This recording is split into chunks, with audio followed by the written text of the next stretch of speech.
What you saying? I'm Esmée and welcome to the Say Yes Club podcast, a podcast that is here to inspire you to say yes to movement because one day you're going to have to say no. And I cannot believe I'm saying this, but welcome to episode number 1. Today we talk about love and death and we discuss why we should never take movement for granted and just how amazing it is to dance at a wedding. Today's guest is an incredible human being, but a lot of you probably haven't heard of him. Dave Schofield doesn't have 1 million followers on Instagram or £1 million in the bank, and he has never run a sub 3-hour marathon, but he does have a beautiful wife named Em and an incredible outlook on life. In 2020, Dave was diagnosed with a grade 3 brain tumour, and despite multiple rounds of treatment and surgeries, he was recently told that the tumour has continued to grow and his prognosis is short. The tumour and resulting treatments have left him with limited movement on his left side and it impacts his speech, but it definitely hasn't stopped him. Since his diagnosis, Dave has travelled the world, found a love for vegan food, and most recently he married the love of his life, Em, in not only 1 wedding but 2, with as many cakes as guests. Dave's positivity is unwavering. He has a unique ability to inspire, and his love and appreciation for the people close to him is honestly so refreshing. Today's episode is completely unedited, unplanned and unscripted, so everything that you are about to hear has been recorded just for you. So I really hope you enjoy listening to this podcast as much as I enjoyed interviewing David. Hey Dave, welcome to the Say Yes Club podcast. Thank you for having me. I'm so excited to have you here, and as you know, this is my first ever podcast, so you're going to be a massive part of this journey for me. So I'm as excited as you are, I think. So it's also nervous. I've never done a podcast before, so it's both just sitting here nervous. Yeah, exactly. It's brilliant. I love it. I think you've literally become my unofficial producer, because for context to the listeners, we've just sat here and Dave's given me loads of advice on how to interview him, which is amazing. Which is not a good sign, perhaps. So we'll see how this goes. This is going to be brilliant. I can't wait. But yeah, so obviously we're on the Say Yes Club podcast. It's all about saying yes to movement because one day we're going to have to say no. So something that I like to ask people when, I'm first talking to them is, have you always been active? Like, let's go backwards to where it all began. Yeah, I'd say so. So certainly throughout all school and university, I was always wanting to run around. I actually used to play ultimate frisbee at university. No. Oh my God. I remember this, but what was it called? Yeah, ultimate frisbee. So I was probably one of the nerds on campus. But always loved running around. Immediately before my diagnosis, I would be cycling almost every day to work, and wow. I'd do like a 5k run probably every week. I would be playing like 5-a-side like football. So certainly for me, when I've had my diagnosis, I guess which will what I think come on to, changing how my body moves, has been a problem. Well, certainly quite impactful for me. I've missed. I think, if anything, actually the biggest thing is just being able to dance. So myself and my partner were always the first people on the dance floor at a wedding, for example. So not being able to be quite so fluid anymore is probably the one thing that I struggle with the most. But certainly I've been lucky that when I was younger, I was always very fit, always very active. Yes, I think in terms of in keeping with the podcast, trying to do as much as I can now. But obviously, my disability is probably more what inhibiting. Yeah. And was that do you remember that being a personal choice where you wanted to be active, or did your parents put you into sport and encourage you? Like how was that for you? No, I think I've always just been very social. So a lot of my activity has been social based, or I talk about cycling, and that's probably more like out of necessity. So it just so happens that there's a good 7k like between my flats and work, and my job is in bikes, or at least it was in bikes. So it's just very much just something that was out of necessity. But certainly in terms of football and rugby and even ultimate frisbee, I'm a very social person. So like playing sports like a certain team sport has always been something that I've just loved. You know, Yeah. if it's an opportunity to move around and get sweaty and then have a pint afterwards, why not?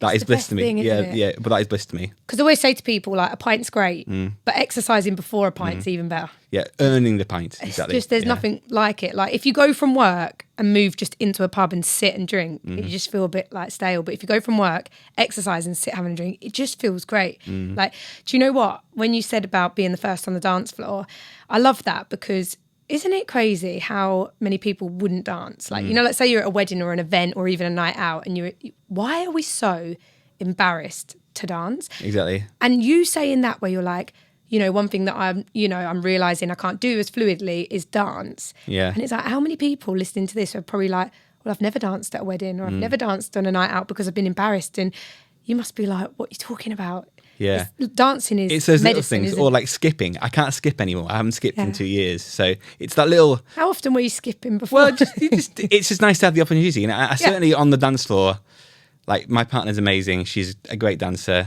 She's like full of energy.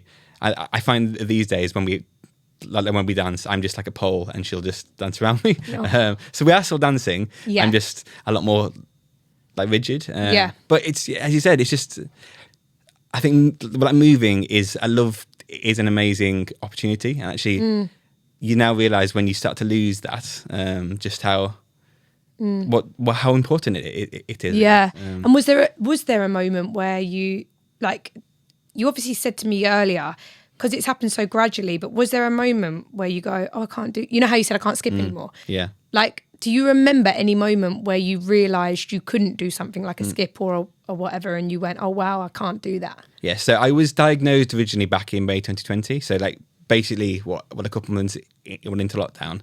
So I found that was the signal that something was wrong. So at first I was doing exercises at home. Like I was doing, you know, like press ups and stuff. But then over the course of 2 months from from lockdown, it's basically exactly as lockdown started. That's when the symptoms started to emerge. I found that I went from being able to do 50 press ups to barely even 10. And you didn't know why? No, You just yeah, felt this yeah. kind of, what was it, weakness? Or? Yeah, exactly. Yeah. So my whole left side, the brain tumor is in the part of my brain that controls that motor function. So it's on the right hand side. Okay. So it's basically meant that I was basically paralyzed, but just on the left hand side. So, but I'm also left handed. So, going from not being able to hold the toothbrush. But it's interesting because it's, I think a lot of the things that we're going to talk about here is subtle over the course of 3 or 4 months. So it's never like a switch. Sure. Perhaps so with your situation, which is more woke up one day, can't walk. Exactly, yeah. So for me, actually, I think part of the reason why I've been able to manage it's always been quite a subtle. Yeah. Turn of the dial, and it wasn't like it was ever one day I have to deal with something. Yeah, because it's like, what is the better option? Is it better that you just suddenly wake up one day and you're like, you have to have the shock and go, okay, this is me, or is the subtleness of it happening and happening gradually, but then you're more aware what's coming. And I think for me, certainly the subtleness has really helped me. Yeah. It's never been a shock that I've had. So it's never like a thing. I mean, the event clearly is traumatic. When you're told by a doctor that you might have terminal cancer, obviously there are certain moments within the journey that I sort of think about before and after. But I think even once you're told, the symptoms on that day don't necessarily change. So you have 3 months to sort of deal with how it works. So for me, I think part of the reason why I feel very lucky with my situation is that it's never been like a slap in the face. Yeah. Or to have to deal with it. Yeah. So you're able to slowly come to terms. So for me, I think that's part of the reason why I've been able to be quite good with it. Cause it's not like one single traumatic hit. Yeah. And is there a moment you remember where you couldn't suddenly do something anymore and, you felt it and you got upset? Like, can you remember going to do something and going, I can't? Yeah. So I was cycling. So I was a key worker because I work with the Santander cycles, which was, so I was still cycling to work. like coming home along like Commercial Road in London, I found myself stopping, and then I couldn't put my left foot back on the pedal, so I just fell off basically. Wow. And then like scuffed all my legs, like there was a load of blood, and then thankfully a taxi driver got out one and helped me. And it was just it's quite weird because the nature of having a brain with issue is that it still works. Yeah. So it was still working, but it just sort of it meant basically that my left side just became very heavy. Yeah. And at this point, you had no idea why. You just knew something wasn't quite right. Yeah, exactly. So no clue, because you don't ever think you've got brain cancer. You know, yeah. When no one thinks that's what's happened. Unless you go on Google. Yeah. Well, you decide. Yeah. Unless you're like a massive hypochondriac. Yeah. And you go on Google and then you've decided for yourself. Yeah. And thankfully, I'm not. I think that's probably helped. You were kind of just being really like, listening to your own body. And, yeah.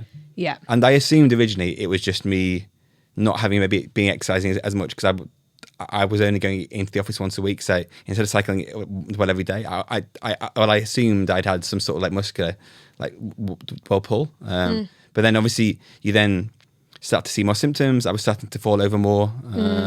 Even walking became difficult. But sorry, just to interrupt there, because you know how you said, you'd never think you've got brain cancer or like, if you're a hypochondriac and you Google it and whatever, but you must have been quite brave as a person even then to be having these symptoms, but why did you just keep going? Like what was it that kept you just, did you think it would be okay? Like what was it? Well, it was unknown. I did go and see the GP. Yeah. But I've had cancer 3 times. So, yeah. So when I was, he referred me, so my first cancer was when I was 9. Wow. So he referred me to a urologist, which is obviously in hindsight, obviously not the correct the route. Yeah. But then I was waiting for a referral, so you were just doing the best you could. Yeah. Yeah. This is during the height of COVID.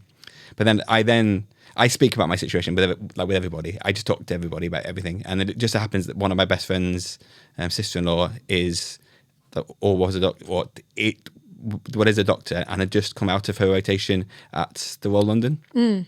And in the neuro department. So actually, when I explained my symptoms, she was like, "It's probably something neurological. Like they'll go to A&E. Don't be nervous about it being the height of COVID. No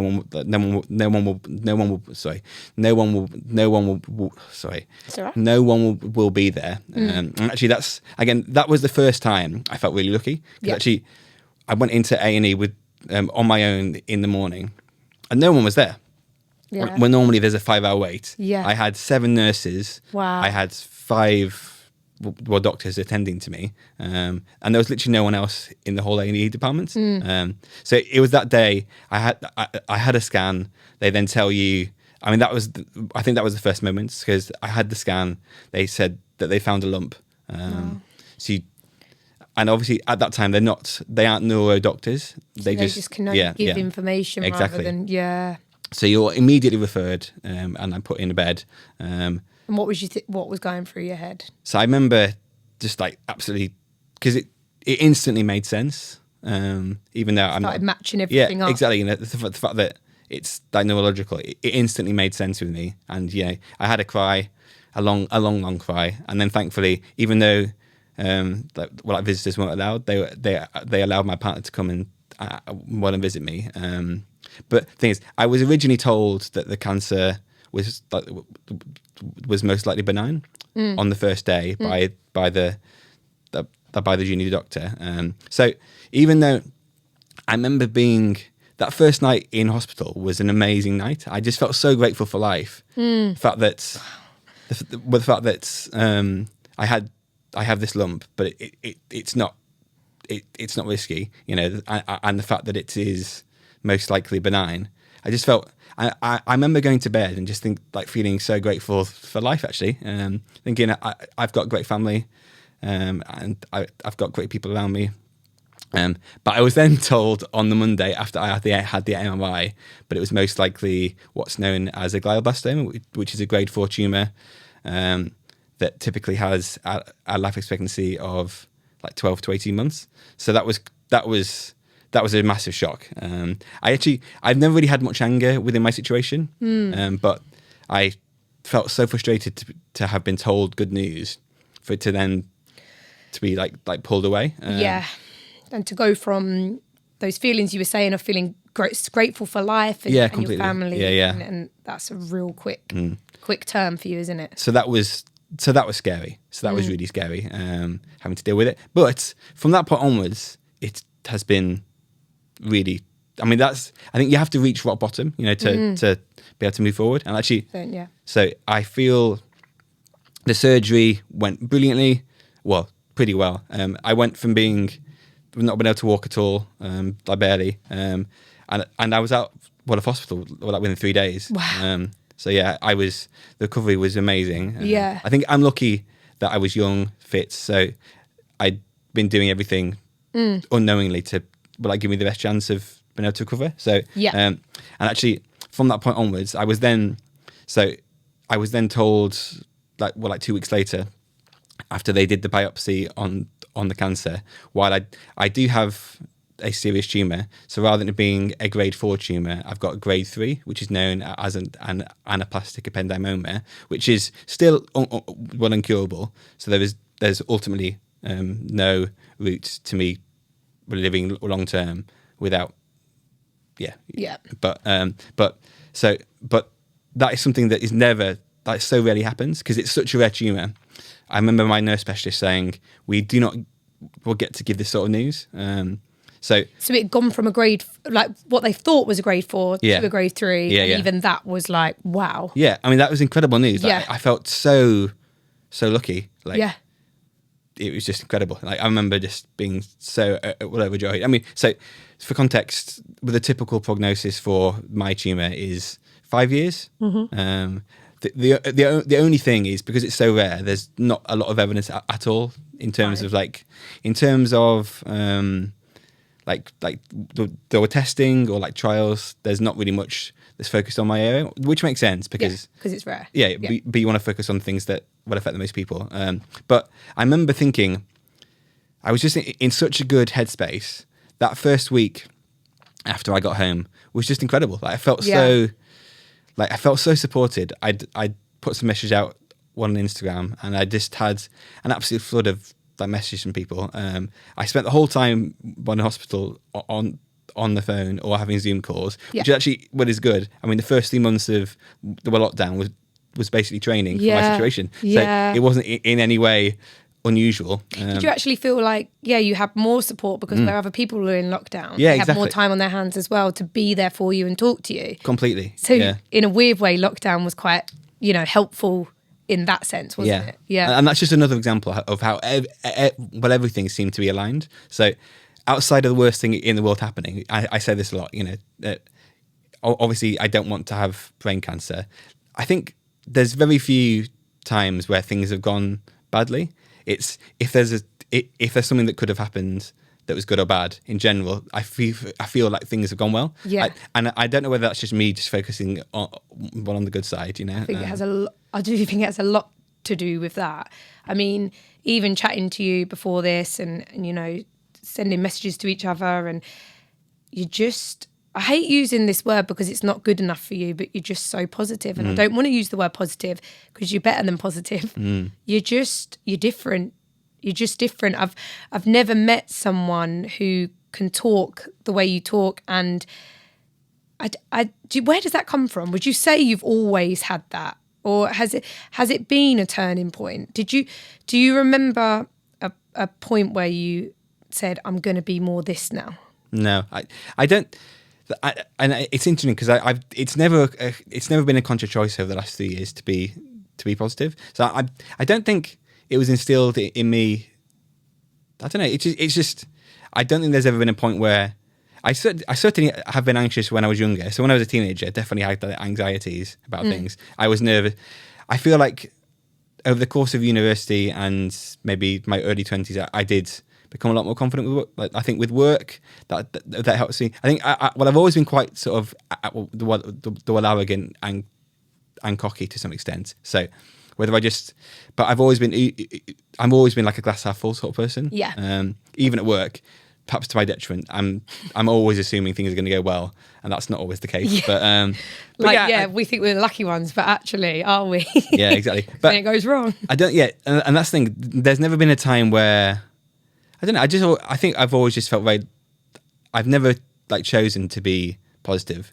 Like, I think that's the one. Yeah. I think that's the one theme with all my thing. I get told a lot that I'm inspirational, or whatever, but I really don't think I am, because it's just. Well, do you remember we were talking about it and we said we think everyone's like this? Yeah, and we do. Like, we were both talking and we said, yeah, but I feel like everyone's just like this. And you said the same. You said, everyone says to me, are you really positive, like you said, or inspirational? But in your head, you're like, but doesn't everyone just think like this? And they don't. Exactly. They don't. And, I don't know about you, but I flick between either thinking everyone's like this, like, well, aren't we all the same? But then also flipping between when people say, oh, you're really inspirational and really positive. And I think, yeah, but I'm also human as well. And I do get sad and I do have down days. And, even though we say it's natural, you must admit there are things that you do day to day to ensure you can keep the glass half full, wouldn't you say? You must make conscious choices daily, even without realising anymore, because it's habit, to keep positive. Like, what are your kind of like non-negotiables in your day? Like, do you have anything where you're like, I will do this and think that, or... I think for me, I'm just so lucky that I've got a partner who is incredible. So she has enabled me, I think, over the last 3 years. So enabled is just an incredible way to. Yeah, she's been with me the whole time, and actually, the 3 months before was like from the start of lockdown to then going into hospital were incredible. Like, I loved that we were together in the flat for 3 months, and it was great. We just had the best time. I just feel so lucky that I've got her, because she is. Like, beautiful, just her personality is amazing, and she's the most loving and caring person. So I just feel so blessed, because I think having her has meant that the last 3 years have been, I wouldn't say easy, but and it's probably been harder for her. But it's meant that the last 3 years have been great, actually, because it's been an incredible journey, and I've been able to do things in the last few years, like with her, that I probably I would not have done if I hadn't been diagnosed. So, for example, we spent 7 months last year traveling. I probably wouldn't would have done that. But equally, I couldn't have done it on my own, because at that point I had started to develop serious disabilities. But having someone there, like my best friend, like traveling the world together, it was amazing. Again, that's another example of how lucky I feel. And I think what a beautiful person she must be to. She's not done this before. No. We don't get taught. No. You didn't get taught what to do when this happens, but also when you speak about people who enable you and support you, and friends and family and your partner and she didn't get given a manual, to say this is what you need to do and how you do it. And for someone to be able to do that for you just so organically, like that's love, isn't it? That's true love, and it's a beautiful thing.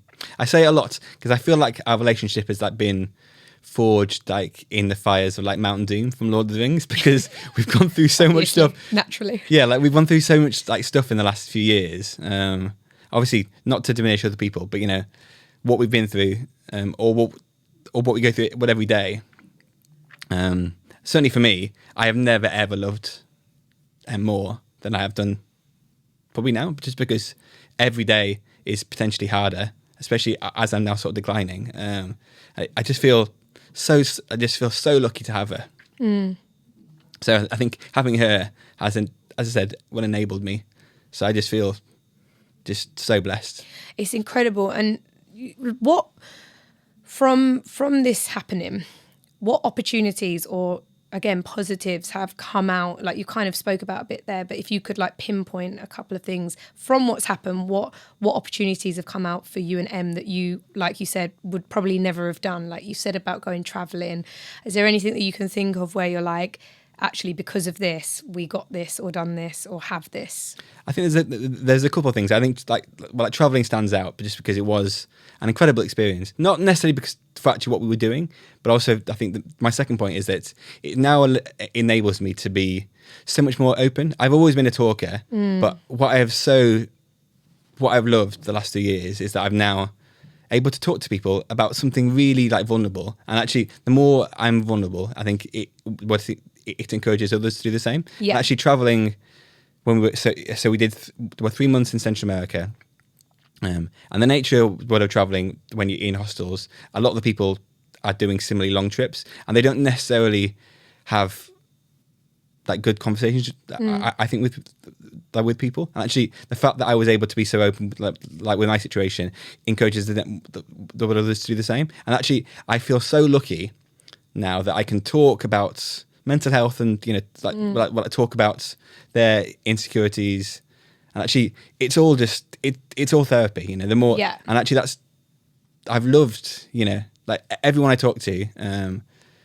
And actually, for me also, like, but even with friends, like I'm now. Do you express yourself more? Yeah. Do you tell people you love them more? Yeah. Oh, I mean, completely. Isn't like I cry way more. I'm so much more. I want to vocalize my what emotions. If I've got brilliant friends, I'm telling them that they're brilliant. So actually, I'm now appreciating that. And can we have a comparison to before this? What would you say you were before? Just a bit more withdrawn, like how? I think we're just a bit more closed. Cool. You were like cool. Yeah. I won't tell you I love you. I'm cool. Yeah. Well, I was a 30. I was a 30-year-old. The way-old bloke, and obviously when you're in the pub you talk about things, whereas now I haven't really drank. I have not drank pretty much at all really since I was diagnosed. But we don't need booze to. And actually, when you're having those conversations in the pub, you're not even really remembering the next day. Yeah. So actually, I think that's the one thing that I've loved. Like I feel that my relationships with my friends and family has really deepened. And even like random people, as I said, I met a whole host of characters while traveling, and actually it wasn't climbing volcanoes was amazing, but actually the thing that stands out was the people that we met while traveling, whether they were locals or whether they were other fellow travelers. And actually you often try and like find the quite interesting characters that have been driven to go and travel for 8 months or whatever. So actually their stories is so interesting, and I really felt like I was for 8 months just meeting like constantly interesting people. So I just felt really nourished by hearing their stories, and actually I was learning a lot from them. There was an example of a guy who was from Texas. He was a heroin addict, and had basically sold his business, and he was planning on like traveling basically as long as his money ran out, and then at that point he was going to end his life, which was so, and he had told no one else this story, but only because I'd been so open with him. And actually it so happened that the week that I met him, he was sort of originally but that was when he'd budgeted that his money would run out. I just remember I felt so honoured for him to like share the story. So that's just an example of something that would never have happened. It's incredible, because it's like you were open, meaning he was open to you, and it's like what you said there is that he hadn't shared that story before, and you think, well, why are you? Well, because you're open and you're vulnerable. Yeah, exactly. Isn't it crazy? Like when I look back to when I was younger, I think we spoke about this before as well. Like I used to be really hard, like or think it was cool to be hard, or it was really hard. And before my accident, or even actually, I'm not even going to lie, like after my accident, I really hardened. I didn't want to let any emotion in, and I didn't want to let anyone see me emotional. I was like hard, I'd learned to walk again. I'm like, I can do anything. And I then broke out of that later on in life, where I was like, no, actually, it's not cool to be hard, or it's not cool to like not have emotions. And, I love crying at a TV advert. Yeah, completely. Yeah. The feeling of crying just for other people with either happiness or sadness, whatever it is, I love it. But I used to look at people who did that and think, oh, they're weak. It sounds nasty to say, but I used to think, oh, they're weak, or they're soft, but why is that such a negative to be soft? No. You know when you softy. Oh, stop being a softy. I think, what's wrong with that?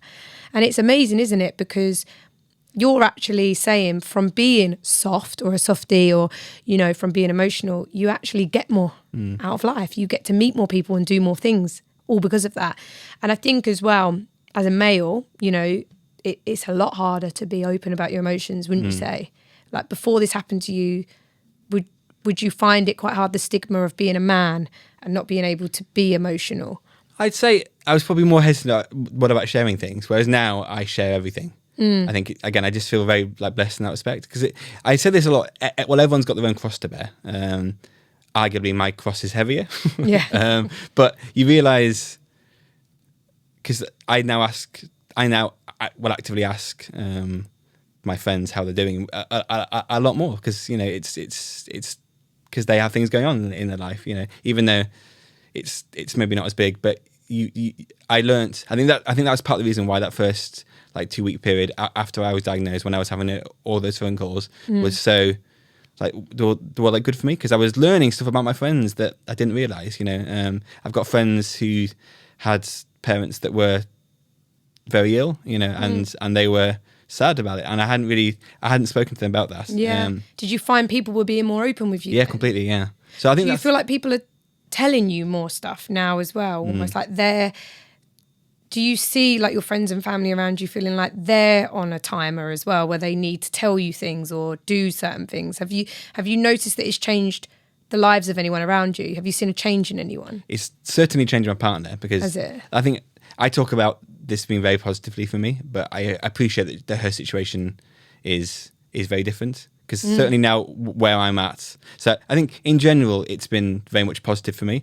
but I do need to be cognizant of the fact that it's probably, I was saying before, she enables me, but it does come at a cost, I think, for her mental health, because all I have to. So now that I've been told this recent diagnosis, where the tumour's grown, so what could you tell us? What's the recent kind of news that you've had? So I have one MRI scans every 3 months. So my most recent MRI scan was in October, and that showed that the tumour had doubled in size. And that was even while I was on like 2 forms of chemotherapy. So I've been told one recently for the first time.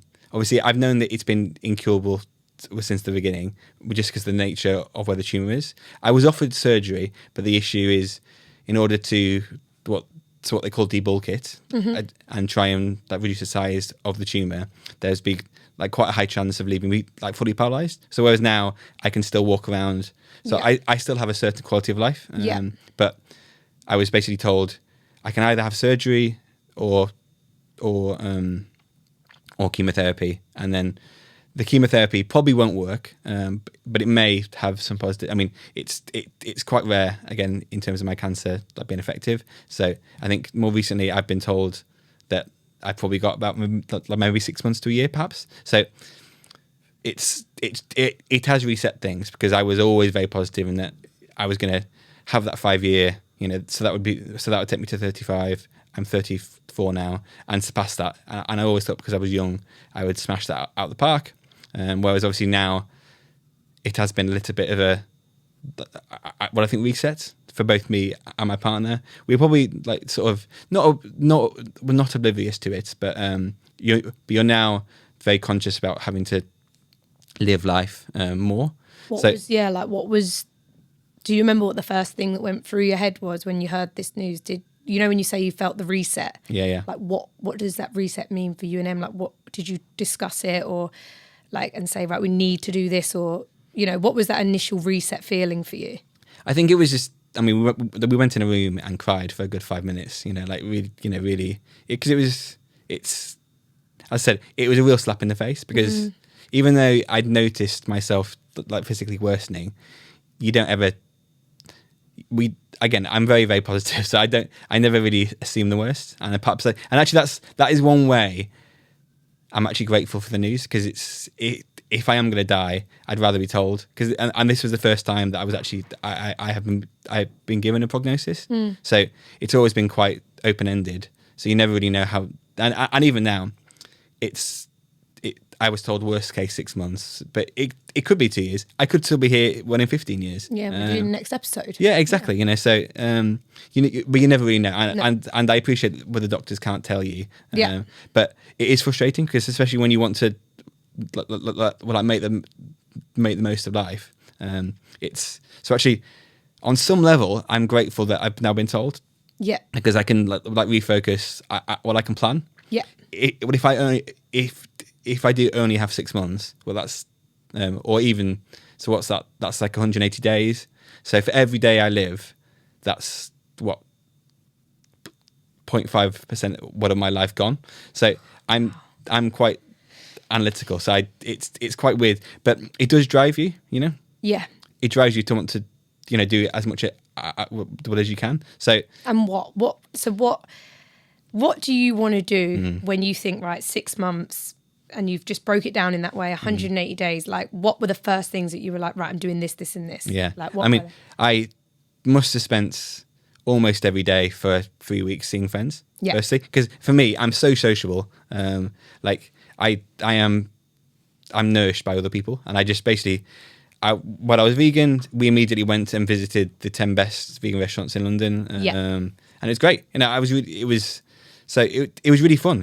Actually, the period after I was diagnosed was really fun because I'm being really social. Thankfully, at that time, I wasn't really my disability has worsened in the last few weeks, and at the time, but I was still able to be very active.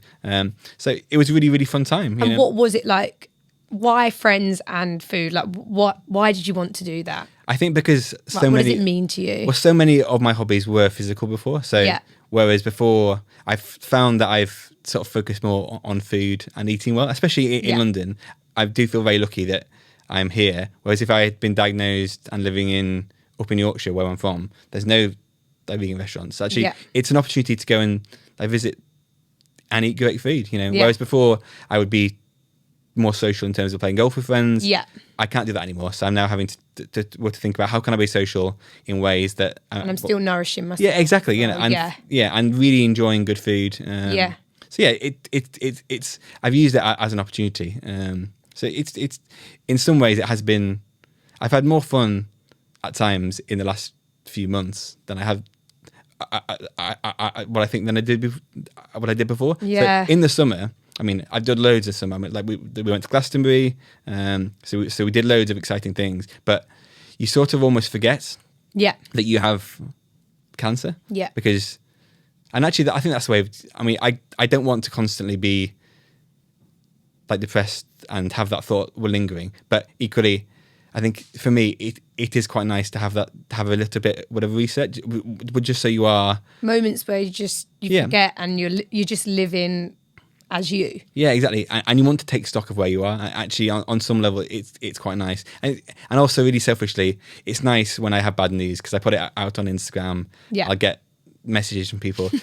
and I realised I probably am a bit of a narcissist. I guess obviously, what everyone is. But it's just nice for people just to be like, you're a legend. You go, yeah, I am. Yeah, exactly. And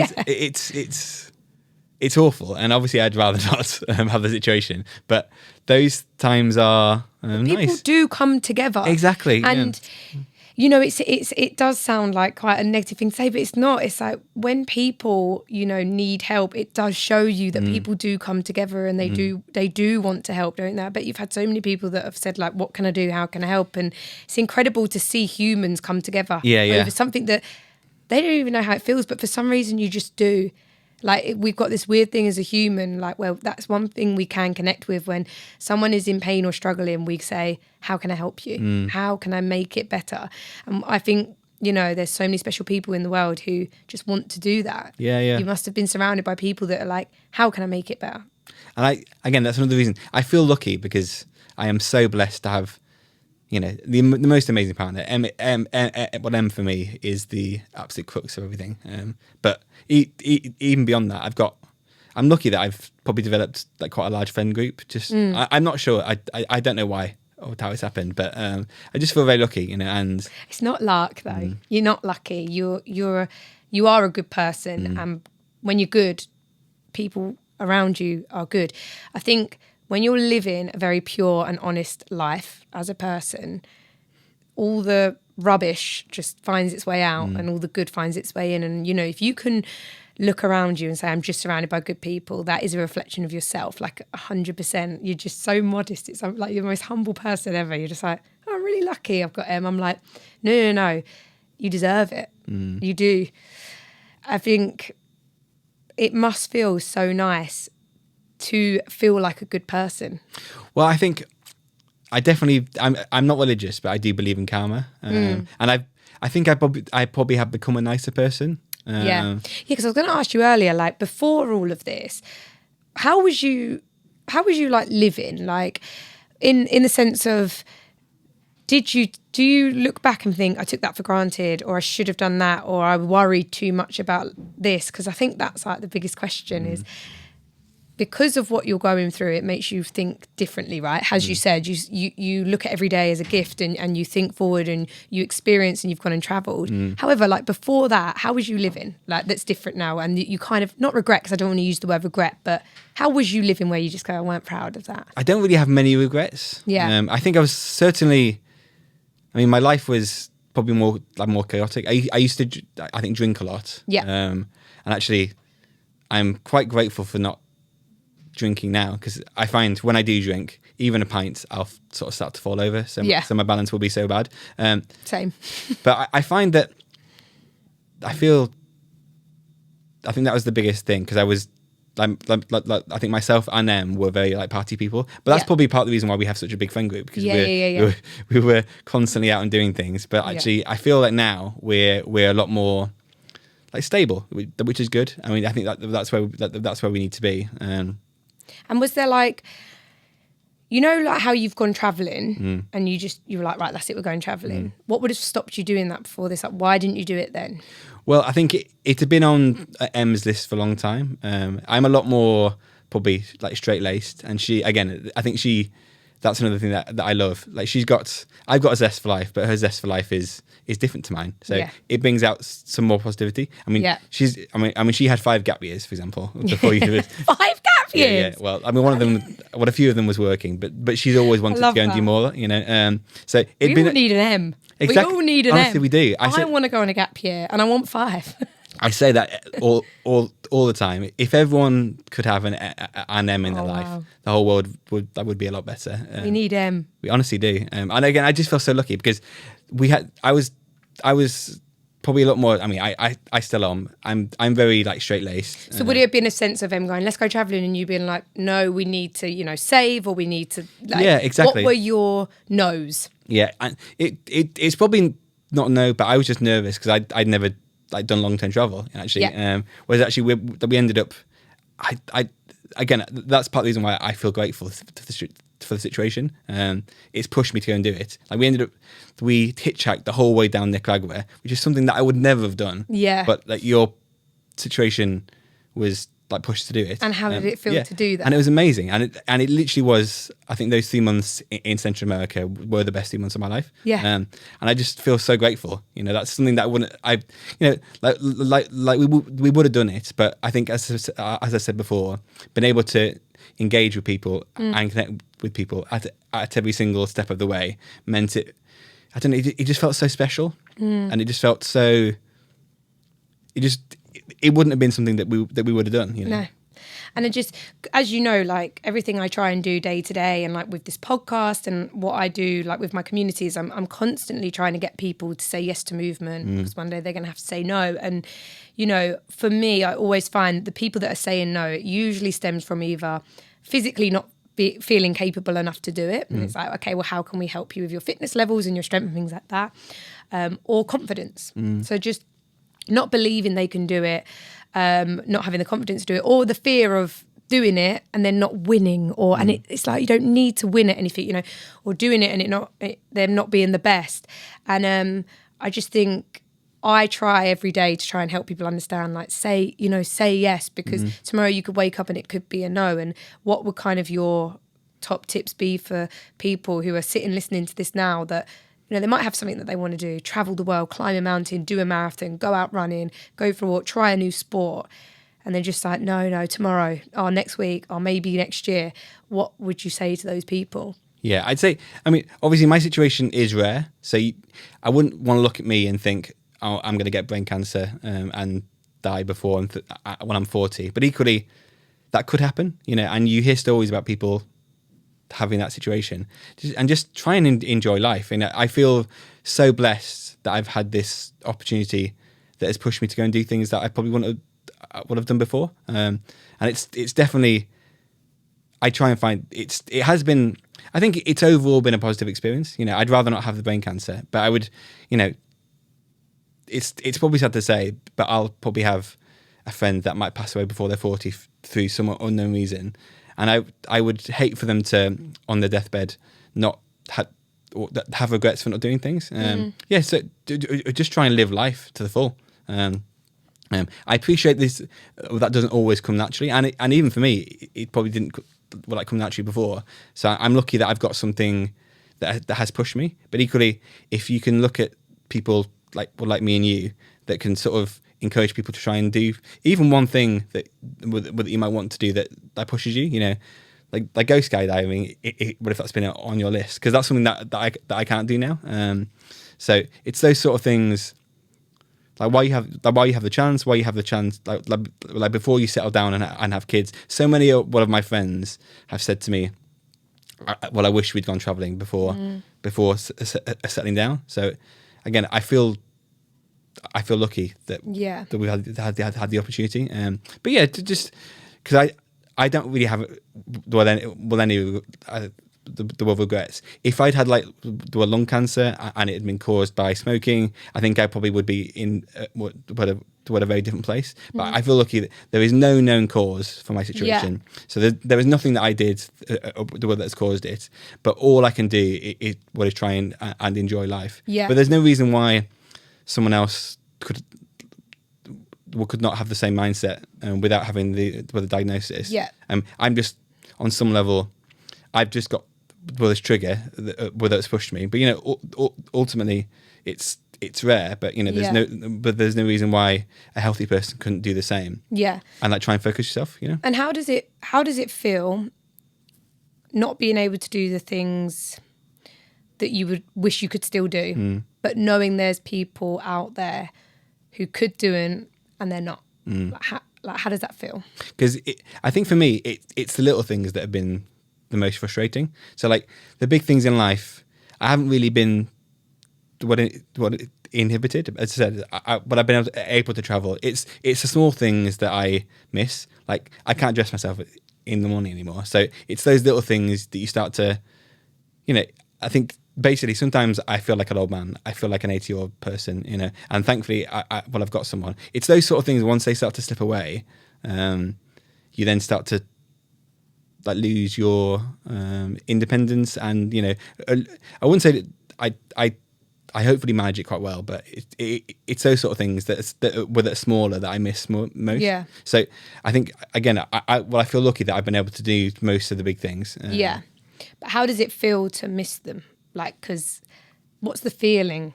Because I think I'm mourning being me, and on some level. Because actually, I'm not mourning the loss of life. Because actually, as morbid as it sounds, I'm not really scared of dying.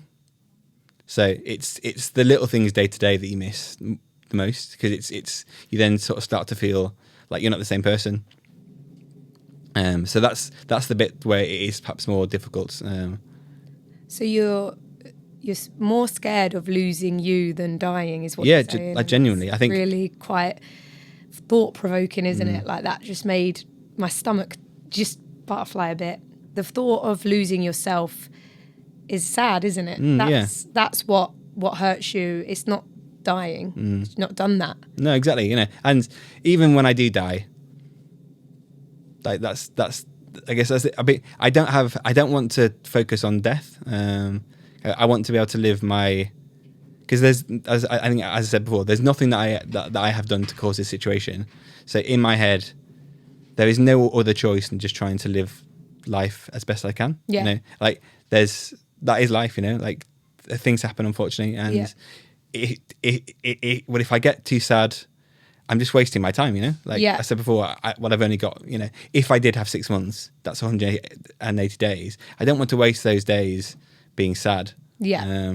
I want to try and, enjoy myself as much as possible, So tell us, what are you doing with these 180 days then? Let's go. So firstly, we're getting married. So we've been engaged for 3 years. Yeah. And I think we've needed this push to actually get us going. So was that a right, let's go, let's get married? Exactly, yeah. So we're getting married on the 22nd of December. So we had basically... So, wait, that's literally, what, like 10 days? I think we've had 5 weeks to sort the wedding. Whoa. So some people out there are listening like 5 weeks, but I wouldn't know. But it's also been, I think, again, it's also been quite freeing. Been better, yeah. Yeah, because... You're just doing it, like, do you want to do this? Yeah, do you like these flowers? Yep. Do you want this? Nope. Is it like Exactly. that? Yeah. There is. I think it's probably like a lot more free. I mean, don't get me wrong. It's still stressful. Yeah. And then once you start to like do one thing, I mean, I'm talking. Em's probably feeling a lot more stressed for this. Yeah. Are there parts of a wedding as well where you just like, it doesn't matter? Where you've suddenly gone, does it really matter having this or that? Like, what for you have you realised like it's not that important? No, as long as we can get some music, Yeah. and a bit of booze for everyone else to drink, and Yeah. some food. That's what's important. You know, it's about getting the people that are most special in the room with you, and that's what I'm most looking forward to. So how are you doing the wedding? So we're doing a wedding down south for my partner's family, and then we're doing a wedding celebration up in Yorkshire for my family. Nice. So it's again, I feel really lucky, and we aren't doing like formal food. So all of my friends up north are making desserts. So it's more like they're bringing a dessert. Yeah, exactly. So you know, so cool. It's nice again, and that. Wait, hang on, all of them. Well, I mean, I think we so far have like 24 cakes that have been made. You secured 24 desserts. Exactly. Yeah. And whether they'll all be eaten, and if not, I guess that's a nice little treat. Well, you've got it for a week. But again, I feel that's good. I'd rather it. That's so cool. It reduces the expectation on the day. Whereas I think some of the best weddings that I've been to that have been quite ad hoc and chill. Yeah. And equally, some of the, I mean, I wouldn't say the worst weddings, but what if you spend $100,000? Well, that does not necessarily they will guarantee something. So yeah, it's just a nice opportunity for us to be able to we'll do it quick, and then we can then. What else is in the 180 days? I think we're going to be doing. So we recently did the North Coast 500 all around Scotland, which was amazing. Amazing! I want to do that. Was it unreal? It was great, and just spending 11 days with them was amazing. Yeah. So I think our plan is to do tons of mini moons, and obviously because we didn't get to travel, I think when everyone else was doing like staycations during like COVID, I was on radiotherapy. Yeah, so we haven't really travelled UK. So you can do some UK stuff. Exactly, and What's on your hit list? We just want to go. I think we want to go and do Wales because Emma's never been to Wales before, which is mad to me. And like maybe Northern Ireland. She has family over in Ireland, over in Cork. We just want to go and explore the world. I think our plan originally was to have our the honeymoon, the one in Colombia. Yeah. But I had a recent stay when I was in Portugal, and I basically passed out due to like the dehydration that were triggered by the brain cancer. So I'm now a lot more nervous about travelling internationally, especially. But the UK is actually such a beautiful place, and there's all these little places that we just take for granted. Exactly, and even for me, and it's your country. Exactly, and I'm from. The Yorkshire Dales, the / Lake District, and Em hasn't really travelled that area before. Yeah, it's actually amazing there, isn't it? Yes, it's going to be a fun trip. I think it's going to be different, you know. But you know, I'm really looking forward to it. I just feel we're so lucky that I've got Em in my life. I think in terms of like we're doing a word cloud for this podcast, we're going to have Em a lot up there. I think I might make a montage video at the end where you just talk about Em's amazing, Em's this, and then we just send it to her. Exactly. I think she needs it. Or we could turn it into a rap. Yeah, and I just feel, because, I mean, if we have 6 months of spending time with her, that's going to be great. You know, I just feel... 6 months of Em. Yeah, exactly. I just feel, so it's going to be fun. So it's going to be different. But then I've learned to be more aware of not, you know, and like going to Colombia would be amazing, but we just have to be... like realistic. I wouldn't want to like put the pressure on her. If I was to have some sort of relapse, that would like turn a really fun trip into. Yeah, and you'd rather be in the UK where you've got help and support. Exactly. Yeah, like near friends and family. And is there anything that you movement wise? You know, as you said, you're like starting to deteriorate, and you said that you've ended up with disabilities and things like that. Is there anything movement wise that you think, right, I'm definitely going to get that in before, you know, I start losing, you know, more? Because with your legs, you've obviously got a stick, haven't you? And you're able to walk. Is there a chance that you won't be walking? So is there anything movement wise that you think I want to get that in? I think, so it's very likely the nature of, so with a tumour, it's basically wrapping itself around what's called a motor strip. Yeah. I mean, that's not the real term, but it effectively means that, so it's in the right side of my brain, and it means that my left-hand side is weakening. So I've completely lost use of one of my arm and hands probably over the last sort of 3 months. And thankfully my legs still work, so I can still get around. Yeah. As you said, I do need the use of walking stick. So it's very likely as the tumour grows, and there's no way of like removing it without like probably causing like quite serious damage. So it as I worsen, effectively my symptoms will be like full paralysis. But in terms of what I want to do, I don't know. I feel quite lucky. I'm just like trying. I think I said before I would if I can. Well, I get to the summit, I probably would like to try and do like a skydive.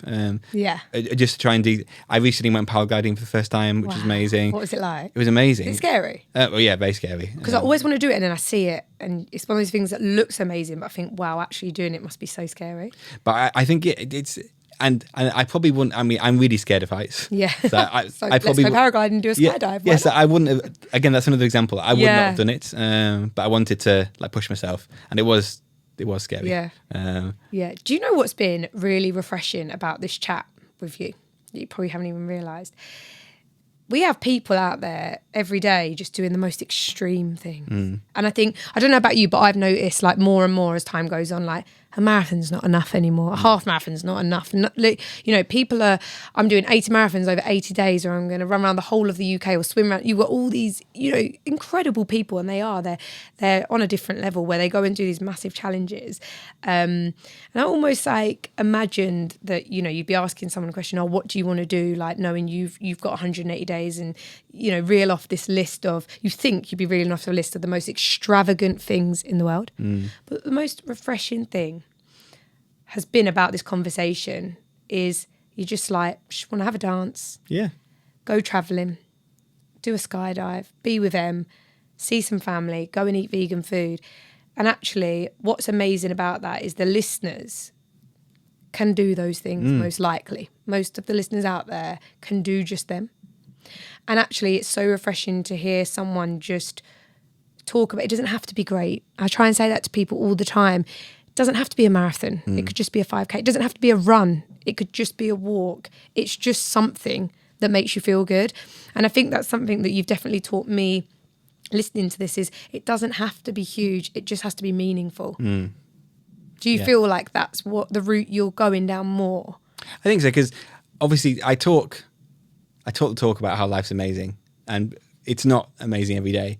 But I think you have to be aware that life isn't going to be amazing every day. But it's on the days when you can do things, you want to be positive with life and take those opportunities. So I think that's key, and that's one thing that I've probably done more so. But yeah, I think as you said, it's just about trying to like we don't have to be told that you're dying before you to want to try and live your fullest life. It's just, I think again that's why I feel sort of partially lucky about the situation, because it gives me that perspective. And what would you say to someone now listening, thinking, right, I want to run a 5K, but I'm too scared, or I don't want to do it? What would you say to that person listening? We'll just go and do it, because I am sad at times that I can't be. As I said before, I'm missing dancing. It's those little things. I mean, get up and dance at a wedding, like go and shake your bum around, like don't care about what other people think of you, and that's I think I feel so freed now. I've got zero shame, whereas before I was probably a little bit more nervous about asking people for things, like I don't care what people think of me anymore. I've got quite like a fat face these days because of the steroids, so I don't necessarily feel as attractive, but equally, I've got the girl. And do you know what's crazy about hearing that is, and I think people are going to agree if they're watching the video of this, is you couldn't be more attractive.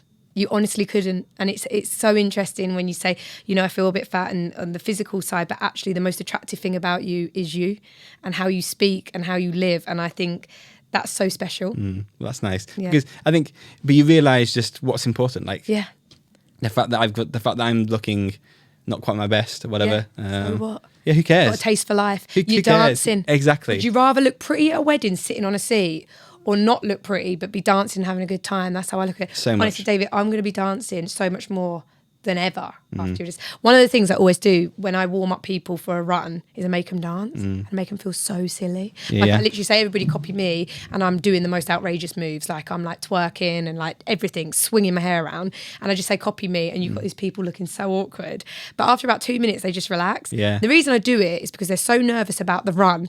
I'm like, if you can get them doing something a bit silly, they make me nervous. But watching people dance, isn't it just such a nice Yeah, it's feeling? great. And especially at a wedding, it's a joyous occasion. Yeah. And I just feel so sorry for those people that spend the whole time sitting at a table. Yeah. You know, like If we can take anything from this, listening, we're all going to go and dance. yeah, for sure. Just enjoy life, because as you get, I mean, everyone, as I said before, my symptoms are basically I'm turning into an old man.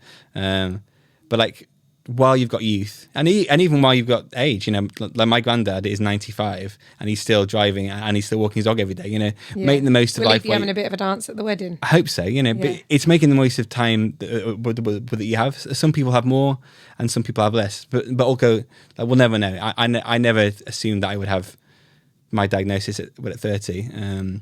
But that is life, you know, and unfortunately life isn't always as easy, but we have to be aware, and everyone knows someone that's probably been affected by cancer, you know, and while it is rare, I think we should use those memories of people, especially if they've passed away. You want to use that as something to like push you to try and do something with, you know. And certainly with, you know, our stories, you know, we've gone through things that are hard, but we've made it. And if it can be inspiring to others, that's great. You know, again, I feel lucky that I can do that. Whether it's I'm inspiring people to go and like speak to like a counsellor, you know, or, you know, try and be aware of their anxieties and stuff, you know, or, you know, or just go and dance, you know, even smaller things, just enjoy life and stuff, you know. I think just go and dance has got to be our new mantra, isn't it? Yeah, exactly. Just go and dance. Makes you just feel so much better. It does. You do. So what I want to do is I want to set myself a little task and a challenge, and hopefully you as well. So the first one is going to be something that you can't do anymore that you want me to go and do. I want you to be, the next wedding you have, I want you to be first on the dance floor, and I want you to be all night long, like twerking away. I want you to be dragging people off the side edges that are being hesitant, and I want you then to be putting smiles on their faces and dancing. That's what I want you to do. Challenge accepted. And I've said it. Yeah. I've said it. Challenge accepted. That's number one. And then I also wanted to ask something that you can still do that we can go and do together. I would like to perhaps, I don't know, even let's go to, there is one restaurant that we have not been to yet, which is a Michelin star vegan restaurant. Nice. I've not been there, but let's go and do that together. Okay. Let's go and enjoy the best of the food, you know. You know. So we're going to do that. Yeah. Challenge accepted. I'm going to dance on the dance floor, and then we're going to go and enjoy a Michelin star vegan restaurant. What's it called? It's called, I think, Gauthier in Soho. Noted. And this is probably quite a good challenge. So it's not hard for you, I think. Oh, it's amazing. Well, this comes quite naturally. I can't wait. And I think, you know, you were kind of chatting earlier about the kind of vegan food. I think we've nearly coming out of time, but even if you just want to quickly like highlight why vegan food is so important to you, you're kind of telling me earlier what it means to you. I think it's, I will actually be honest, since the most recent diagnosis, I have started eating cheese again. But basically, it was one way that I could control the situation. So I gave up booze, as I mentioned. I gave up, I'd already given up red meat, but I'm just trying to be as healthy as possible. Just to try and empower me, you know, because there's nothing that I can, as I said before, there's very little that I can do to try and fix this. Like chemo is an option, but it's probably not going to work.